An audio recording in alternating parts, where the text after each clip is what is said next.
Now, Pope Francis has landed in the French port city of Marseille.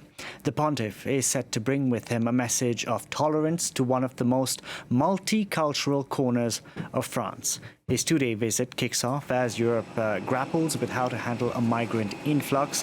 Last week, thousands of asylum seekers descended on the Italian island of Lampedusa, and earlier, just a couple of days ago, in fact, France told Italy it wouldn't be accepting any of those migrants, with Paris instead offering to send them back. We can now go across to France 24's Claire Pacala standing by in Marseille as we prepare for Pope Francis to disembark from his flight from Rome. Claire, good afternoon to you. What's on the agenda for the Pope's visit today? The first thing that Pope Francis will do will be heading to the Notre Dame de la Garde Basilica. This is the monument of Marseille, if you like. It's up on a kind of rocky outcrop. We've got that famous statue of Madonna and the Child in gold leaf that overlooks the city. It's seen as the statue that protects Marseille. The Pope will head straight there. He'll hold prayers with local clergy. And then on exactly the same site, he will pay his respects to a memorial for sailors and migrants lost at sea. And this is obviously very much the focus of his trip. He wants people to talk about, discuss and reflect on the tragic situation of migrants and refugees crossing the Mediterranean Sea. And he has long called for more compassion and more tolerance in that debate. We just had images of Prime Minister Elizabeth Bourne, who will be welcoming the Pope when he descends from that plane. I want to ask you, Claire, about the choice of city. Why is the Pope in Marseille? Why not in Paris or any other city in France? What's symbolic about Marseille? What's interesting is, first of all, back in August, the Pope said that he was coming to Marseille and not to France. So this is not a state visit. The Pope is actually here because there is a meeting going on at the moment. It's called a Mediterranean meeting. This is the third installment. 70 bishops are here from across the Mediterranean. Young people who work in civil society groups, and even businesses, people who are known as actors of goodwill are here in Marseille. The closing ceremony of their meeting will be taking place tomorrow. The Pope will be there, and they are here basically to improve dialogue between Mediterranean cultures and nations. And Marseille is really seen as a city which is at the heart of the Mediterranean. Not only is it a gateway for many migrants and cultures here, this is a city with lots of different cultures living together. It really is at the heart of the Mediterranean. So it made sense for the Pope to come here for this meeting and also to really highlight his message when it comes to the plight of migrants and refugees crossing the Mediterranean Sea. Stay with us, Claire. I'd like to go to France 24's Seema Gupta standing by in Rome. Seema, Lampedusa has been in the news over the past week due to the record number of migrants that arrived in the span of 48 hours. I believe some 8,000 migrants arrived on the island. And Lampedusa is one of the places very close to Pope Francis's heart. I believe it was the first place he visited after he became pontiff in 2013. Back then, he hit out at what he called a globalization of indifference, and it seems that not much has changed since then. Yes, I mean, it's 10 years since he became pontiff, 10 years since he made that trip to the island of Lampedusa. At the time, expressing very clearly right from the start his message about solidarity with migrants, with refugees, with the poor, with the underprivileged. That's very much been his message all the time. And making this trip to Marseille, I guess you could say, is very much in keeping with that message. But you're right. I mean, how much has this message actually been heard? I think making this trip to Marseille is this 2-day visit to this port city in the Mediterranean is about extending this message, but I think it's also about the visual sight of the head of the Catholic Church, of the many Catholics around the world, the Catholics in France, the Catholics throughout Europe, that he wants to go there and extend this message. Let's not also forget that he called the Mediterranean Europe's biggest graveyard. And this year alone, the International Organization of Migration has said that more than 2,000 people have died as they crossed the Mediterranean, making that incredibly dangerous journey just so that they can come to Europe. And while this visit was announced and was planned months ago, the timing of it right now is coming very, very appropriately, considering the surge of arrivals that we've seen in Lampedusa over the week. As you mentioned, more than some 8,000 in the space of 48 hours in an island that has a population just about 6 to 7,000. So it was immense there. And what's interesting also is that interfaith prayer that will be held at that monument dedicated to those who died at sea, remembering that these migrants come from different countries, different languages, different cultures, and different religions. So an understanding of that as he carries out his visit to Marseille today and Saturday. There you see images on your screen of the French Prime Minister Elizabeth Borne walking on the tarmac there to welcome Pope Francis as he reaches Marseille for a 2-day visit. As Sima was saying, a very perfectly timed visit given the migrant influx that Europe has witnessed over the past week after we had those record arrivals on the island of Lampedusa just last week. And earlier this week we had French authorities, we had the French Interior Minister who was in Rome, who met his Italian counterpart, and Gérald Darmanin came on French TV a day later and said that France would not be accepting migrants who landed in Lampedusa, but France would use its contacts in the countries of origin, its good relations in the countries of origin, to send those migrants back. We're just waiting now for Pope Francis to descend from that plane. We see members of his entourage and clergy members descending now. He will be coming down any minute. I'd like to bring in France 24's Claire Pacala. Claire, we know you told us what the Pope will be up to today, tomorrow. He's due to hold a mass, one which will be attended by the French president. And there was some controversy about Emmanuel Macron's presence at that mass, given the secular nature of France, and recently that the whole secular debate that had resurfaced after the education minister went and banned abayas in schools.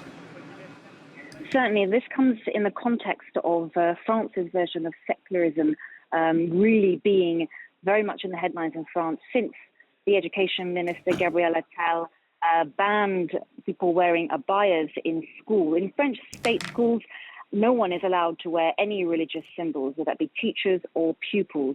And there was some unclearness when it came to whether an abaya was a religious symbol or not. The education minister said it was, and so abayas were banned. Now, having Emmanuel Macron attending this mega mass at the Velodrome Stadium in Marseille did attract some criticism, particularly from some left-wing politicians, the head of the Communist Party, as well as the far-right La France Insoumise party. They came out saying, listen, this is not in line with France's secular values. The president should not be attending a mega mass with the Pope here in France. But Emmanuel Macron hit back, saying that he was going in his capacity as a president. The Pope was in France.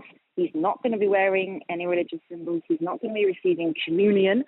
And that it was quite right, and he was in his place to be taking part in this ceremony. But it has caused controversy in the last few days, particularly in the context about this situation about abayas and the fact that they have been banned in French state schools. Claire, stay with us. Sima, I want to bring you in because you were recently on the island of Lampedusa, where that influx of migrants, the island would actually witness an influx of migrants. At one point, I believe there were more migrants on the island than actual residents. Talk us through what you saw and what are you hearing about the arrivals now with the good weather continuing. Are we still seeing that influx? Well, we did see more and more migrant boats arrive, even after the major group of them was sent back onto the mainland and onto the island of Sicily. But even those transfers had to be stopped at some point because there was concern about overcrowding in Porto Empedocle on the island of Sicily, and they could not control the numbers of people there. So essentially the problem that we saw on Lampedusa was being repeated on the island of Sicily as well, because there was a problem with transferring these migrants to other parts of Italy, up north perhaps. They couldn't get enough flights or enough buses in order to bring them once they do reach the mainland. So it's really a problem of movement of people. I met lots of migrants who were coming from countries like South Sudan and Sudan or Syria, others from Nigeria and from Tunisia. Tell our viewers what we're seeing on the screen. We do have images there you can see of Pope Francis, who was rolled out, who's in a wheelchair meeting the French Prime Minister Elizabeth Borne.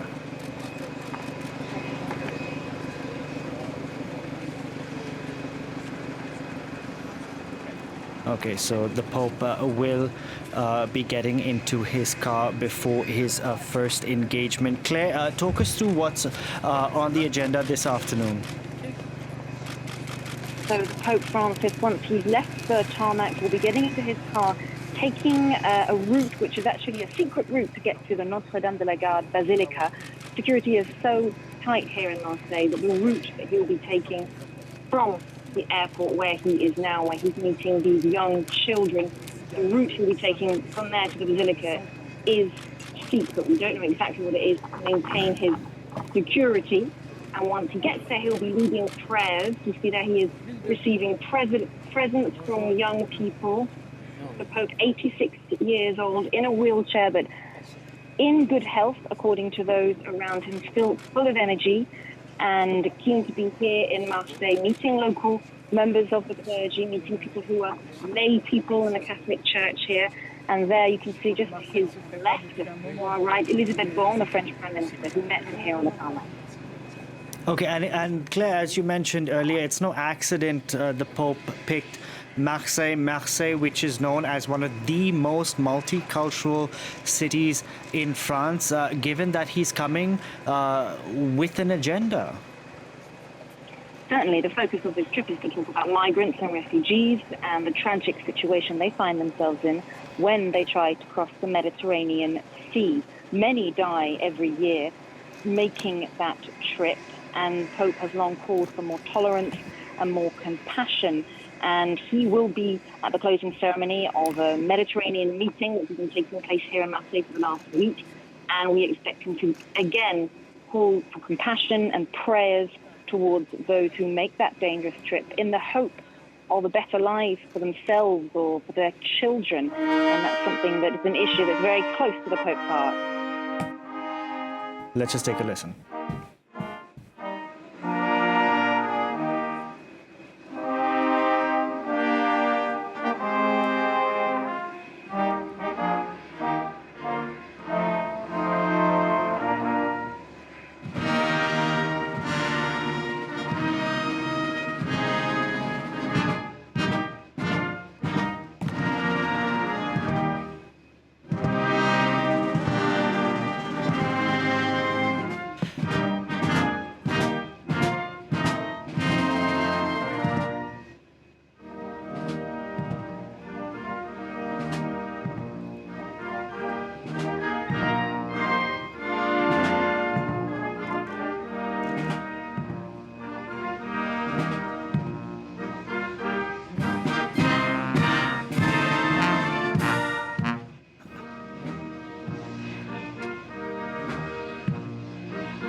Okay, we were just listening. As you can see on your screen, Pope Francis has landed in the French port city of Marseille.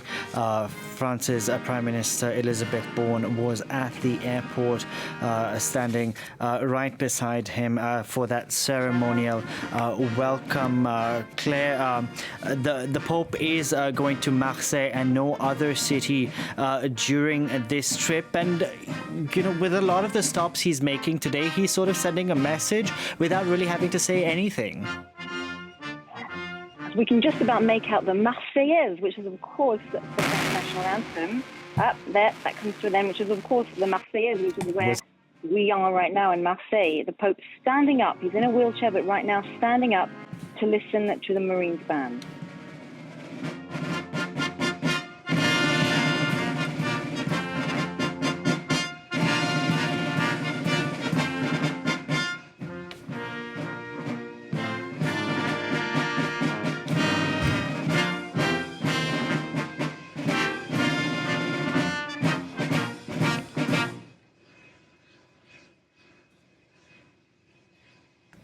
That was the French national anthem being played by that military band at Marseille's airport. There you can see Pope Francis on your screen in that wheelchair being wheeled away into a car, presumably, which will take him on that secret route to his first engagement at the Notre-Dame de la Garde Cathedral. As Claire was saying, later on, he will be holding a memorial. He will be visiting a memorial for sailors and migrants lost at sea. France 24's Seema Gupta is watching all of this from Rome. Seema, a couple of days ago, France's Interior Minister Gérald Darmanin was in Rome meeting his Italian counterpart. This, of course, in the aftermath of that recent influx of migrants onto the island of Lampedusa. And he came back with a message very different from what Pope Francis wants to hear. He, in fact, said France would not be accepting any of those migrants and would help in sending them back. Yes, indeed. I mean, the Pope is talking about a common migration policy, calling on political leaders to do more to help these people who are desperate and in a difficult situation. But what we're seeing on the ground in the EU is exactly the opposite, as you said. You have here in Italy, the Prime Minister, Giorgia Meloni, renewing calls for a naval mission to stop these boats from leaving those North African shores. She's talking about and putting in place a move to create more detention centers to hold these migrants until they can be determined as to whether they should be repatriated. France, for its part, has beefed up patrols on its borders with Italy and has said that it's ready to assist Italy in deportations. Exactly how these repatriations are going to happen is unclear, because it's not like Italy has repatriation agreements with all the countries from where these migrants come from. So it's one thing to say these moves, but what actually is going to happen on the ground? And some activists say it's not really a crisis of migration, but a crisis of management. A country like Italy that is facing a demographic crisis as well, with a significantly low birth rate, could potentially actually welcome a lot more migrants into the country. And perhaps there should be more humanitarian visas and perhaps further help to integrate these migrants into Italian society, more programs funded to teach them Italian and so forth. So it's really a question of how you look at it. But as far as the Pope is concerned, his message, as Claire put it, is one of compassion. It's one to extend the arm out and not to build walls and fences and to push them back. Okay, stay with us, Seema. Let's bring in front Claire Pacalin, standing by in Marseille. Claire, talk us through the relationship France has with Vatican and with this Pope in particular. Well, France's President Emmanuel Macron has met the Pope more than once. The last time they spoke for nearly an hour together, which is actually seen as quite rare, because the Pope's discussions sometimes only last about 30 minutes. He's clearly a very busy person. So Emmanuel Macron has taken some pride in the discussions he's had in the past with the Pope, and he will be having a private meeting with him on Saturday at about 11:30 in the morning, before that mega mass takes place at the Velodrome Stadium, in which Emmanuel Macron, he will attend with his wife, Brigitte, but he will be attending in the capacity as a president, not as a Catholic, as Macron has said himself. This is, of course, in order to be in line with France's version of secularism, which separates the church from the state. This is a strict version of secularism which has been in place now since the early 20th century. And Emmanuel Macron will therefore not be receiving communion. He will not be wearing any religious symbols or doing any religious gestures during that mass. But his actual presence there in the first place has caused some controversy, particularly among some politicians on the left who say that a president should not be attending mass with the Pope because that is not in line with France's secularism. But secularism is one of those topics which is just in and out of the news here in France all the time because it's difficult to define exactly what it means in various different contexts and circumstances. Okay, we just saw images of the Pope being taken into the airport there in Marseille. I presume there's a convoy on the other side, so we will get images of the Pope entering his convoy, which, as Claire mentioned, will be taking him on a secret route to his first engagement. Claire, talk us through the reactions you've been getting amongst residents of Marseille to this visit. Are they looking forward to having the Pope in the city?